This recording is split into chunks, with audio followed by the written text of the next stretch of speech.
Europe 1. Le grand direct des médias, Thomas Joubert. C'est l'affaire qui agite le monde médiatique depuis vendredi dernier. Nabila Benatia a été écrouée à la maison d'arrêt de Versailles depuis ce week-end, mise en examen pour tentative de meurtre sur son compagnon Thomas Vergara, autre vedette de télé-réalité si vous ne le connaissez pas.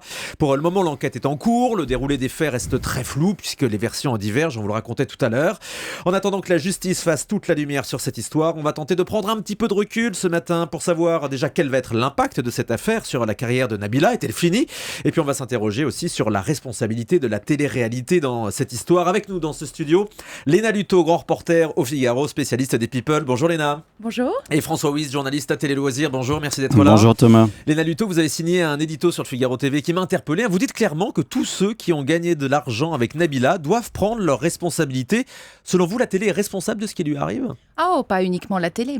Donc les producteurs de télé-réalité, bien évidemment, mais il faut savoir qu'ils sont main dans la main avec la presse télévisée et la presse people. Ça, c'est pour vous, Et François. que, Vous manquez voilà. plus dans la ronde. Et que non, bien. et tout ça, ça crée des nouveaux personnages sur lesquels tout le monde se nourrit. Et puis aujourd'hui, on voit que ça aboutit à un fait divers, à un crime passionnel très très grave. Et en fait, on s'aperçoit que les réseaux sociaux ont pris le dessus sur les médias Il y a traditionnels. une très forte mobilisation en ce moment. Il y a une sur les très réseaux forte sociaux. mobilisation, ils se racontent absolument n'importe quoi.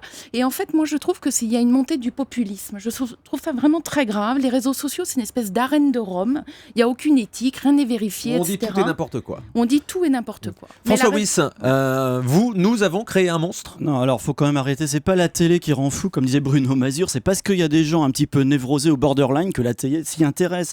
La télé aime les personnages, donc voilà, c'est ça un petit peu le truc à la base. Oui, mais quand ce sont des personnages fragiles psychologiquement, et je pense que c'est sans doute le cas de Nabila, on Oui, a mais entendu qu'elle était fragile dernièrement, en grande détresse psychologique. Pourquoi la télévision va utiliser ces personnalités ? Non, mais le problème, c'est pas. Léna dit la télé, c'est pas la télé qui les rend comme ça. À la limite, si Nabila, elle était caissière en Savoie, elle aurait peut-être eu le même drame. Je respecte son drame, et vraiment, bon voilà, moi ça me consterne comme tout le monde. Mais c'est pas la télé, c'est pas Cyril Hanouna, c'est pas la télé-réalité qui est responsable de ça. Ah, moi, je pense que si. Parce que c'est extrêmement violent de participer à une émission de télé-réalité. Vous avez votre vie qui est en permanence devant des milliers de gens. Et puis après, elle a continué sur les réseaux sociaux. Sa vie Mais est en même temps, elle l'a réel. cherché. C'est ça qu'elle Et cherchait, elle l'a Nabila. Elle oui, oui. recherchait la gloire. Mais Léna, Oui, bien sûr. Non, mais elle a sa part de responsabilité. Mais cette jeune femme n'a que 22 ans. Alors moi, je trouve plutôt intéressant le cynisme des producteurs ou des grands patrons de journaux ou des médias qui, en fait, c'est depuis la nuit des temps, depuis le début d'Hollywood, que tout le monde est cynique comme ça.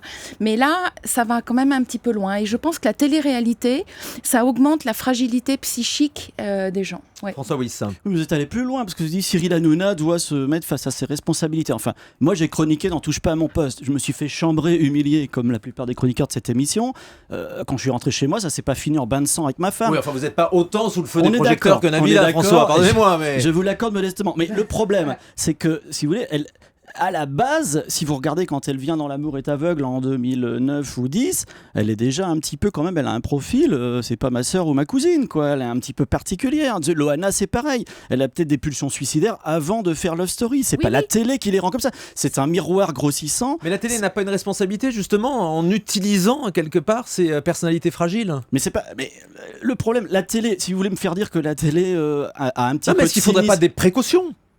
Mais enfin, je veux dire, elles sont prises ces précautions. Il y a des psys dans les émissions, il y a tout ce qu'il faut, et puis il y a quand même l'entourage familial et personnel. Alors comment est-ce qu'on bascule en arrivant à péter les plombs ? Parce que ça Mais ressemble encore aussi une à un fois- pétage de plomb, cette Encore une dispute. fois, qu'est-ce qui vous prouve que ce drame ne serait pas arrivé hors de la télé ? On n'en aurait évidemment pas parlé. Mais Oui, si pour le c'est- moment, on ne sait toujours pas précisément ce qui s'est passé. Oui, mais L'enquête si est en c'est une cours. femme fragile à la base, il y a des faits divers comme ça, c'est pas Nabila, on en parle moins. Là aussi, il y a des gens moins connus que Nabila, comme on disait tout à l'heure, mais on en voit tous les jours des entrefilés dans la presse, des Oui, mais histoires on comme l'a ça. créée, cette créature. Non, on l'a pas créée. Ah si, la moi, je télé pense l'a que si. récupérée, peut-être. Non, il y a un fond. Mais d'abord, je pense que cette fille n'est pas du tout aussi idiote qu'on veut bien nous faire croire. Mais ça, on Dans est bien l'émission d'accord. d'Hanouna, on nous l'a fait passer pour une ingénue, etc. Moi, j'y crois pas Elle deux est même secondes. très très maline et a très très bien géré Ouais. son business jusqu'à Moi, présent. je pense qu'au contraire, elle a une certaine forme d'intelligence. C'est certes, mais elle a des névroses quand même, peut-être. D'adaptation, ouais. Mais il y a un fond fragile et en fait, par cynisme, pour augmenter l'audience d'émissions télé, pour augmenter les audiences d'un site internet ou pour vendre plus de journaux, on l'a utilisé et en fait, sans prendre beaucoup de précautions. La télévision, c'est le miroir du narcissisme, des névroses. Il n'y a pas que Nabila. Par exemple, Jean-Luc Delarue, paix à son âme, était quelqu'un qui avait des fragilités avant. Il a essayé de se guérir à la télévision, ça n'a pas marché et il a sombré dans ses névroses. Nabila, d'une certaine façon, c'est pareil. Nabila, elle est finie ? Moi, je pense que oui. C'est-à-dire que là, on voit qu'elle risque quand même 30 ans de prison. Et je pense qu'il va y avoir quand même une espèce de prise de conscience, en tout cas je l'espère, parce que dans le milieu il y a toujours eu des cascadeuses, mais si vous voulez pour les jeunes elle est quand même le contre-exemple absolu.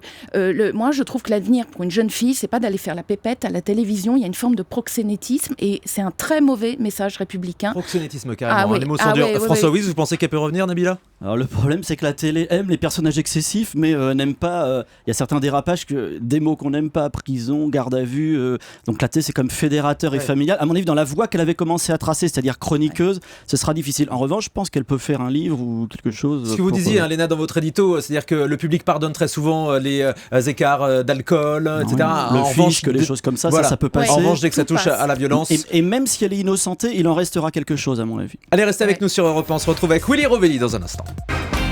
Thomas Joubert sur Europe 1. Le grand